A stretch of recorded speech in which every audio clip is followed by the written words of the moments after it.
Shalom, selamat pagi kepada pemirsa Hikmat Pagi. Pada pagi hari ini sebelum kita akan memulai aktivitas di hari Senin ini, terlebih dulu kita akan bersama-sama mendengarkan firman Tuhan. Dan sebelumnya mari bersama-sama kita berdoa. Tuhan Yesus, selamat pagi ya Bapa. Terima kasih pada Senin ini Engkau sudah mempersiapkan kami. Dan sebelum kami akan beraktivitas, kami akan bekerja, terlebih dulu kami ingin mendengarkan firman Tuhan.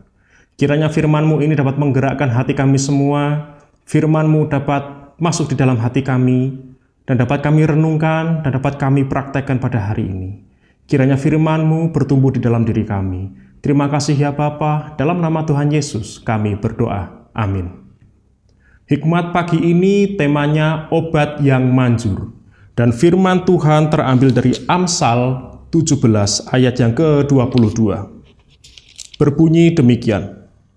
Hati yang gembira adalah obat yang manjur, tetapi semangat yang patah mengeringkan tulang.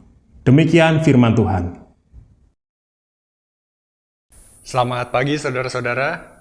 Saudara, seorang bernama Asa Alonso Allen adalah seorang hamba Tuhan yang begitu besar, yang pelayanannya penuh dengan berbagai mujizat yang ajaib.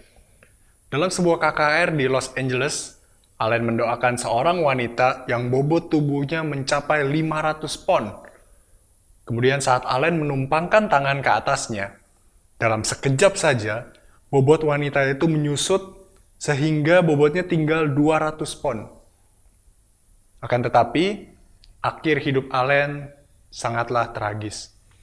Pada tahun 1969, Allen mengalami radang sendi yang begitu parah. Lutut Allen akhirnya harus dioperasi, dan hal ini membuat Allen merasa sangat tertekan dan merasa sangat hancur. Ia merasa bahwa hidupnya sudah tidak ada lagi harapan. Allen kemudian menenggak minuman beralkohol yang berkadar alkoholnya itu sangat tinggi, sampai akhirnya ia meninggal dunia.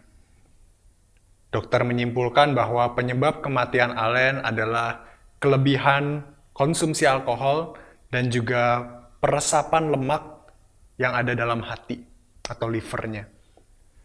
Saudara, melalui kisah Asa Alonso Allen, kita dapat belajar akan pentingnya memiliki kedewasaan emosional saat menghadapi berbagai masalah. Amsal pasal 17 ayat yang ke-22 mengatakan bahwa hati yang gembira adalah obat yang manjur, tetapi semangat yang patah mengeringkan tulang. Saudara, tulang merupakan salah satu bagian tubuh yang tidak terlihat dari luar, namun punya peran yang begitu penting bagi tubuh manusia. Tulang bukan hanya sebagai sumber kekuatan dan juga keseimbangan tubuh kita, tapi tulang juga menjadi tempat di mana darah kita diproduksi. Ketika bagian tubuh yang penting ini mengalami masalah, tentulah dampak yang dihasilkan juga akan besar. Demikian pula dengan semangat hidup kita.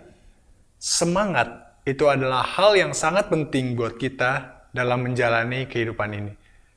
Ketika semangat kita patah, maka itu akan berpengaruh besar pada kesehatan tubuh kita. Penulis kitab Amsal sangat menyadari akan hal ini. Itulah sebabnya mengapa ia mengatakan semangat yang patah mengeringkan tulang.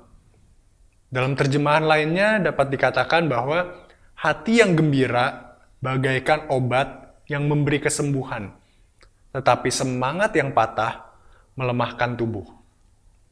Saudara, hati yang bersukacita dan juga semangat hidup yang membara akan menjadi kekuatan yang dapat membawa kesembuhan. Sebagai orang percaya, tentu kita harus melihat sukacita tersebut dari sudut pandang Alkitab. Sukacita yang sejati tidak akan pernah datang dari hal-hal yang semu. Seperti misalnya uang, jabatan, kesehatan, dan sebagainya. Semua hal tersebut bisa saja seketika dan sekejap berubah dan hilang begitu saja. Namun, jika sukacita yang kita miliki bersumber dari Allah, maka dalam keadaan apapun, kita dapat tetap melihat pengharapan di dalam Dia. Saudara sadarilah bahwa sukacita di dalam Allah memberi pengharapan akan hari depan. Amin. Mari kita berdoa. Ya Tuhan, kami bersyukur firman Tuhan hari ini mengingatkan kami bahwa semangat yang patah dapat mengeringkan tulang, tetapi hati yang gembira menjadi obat untuk kesembuhan kami. Tolong kami ya Tuhan agar terus bersukacita, dan tidak hanya sekedar bersukacita, tapi kami juga bersukacita di dalam Tuhan yang telah menebus dan yang mengasihi kami. Terima kasih Tuhan, dalam nama Tuhan Yesus kami berdoa. Amin. Saudara selamat pagi, selamat menjalani aktivitas di dalam anugerah Tuhan, dan Tuhan Yesus memberkati.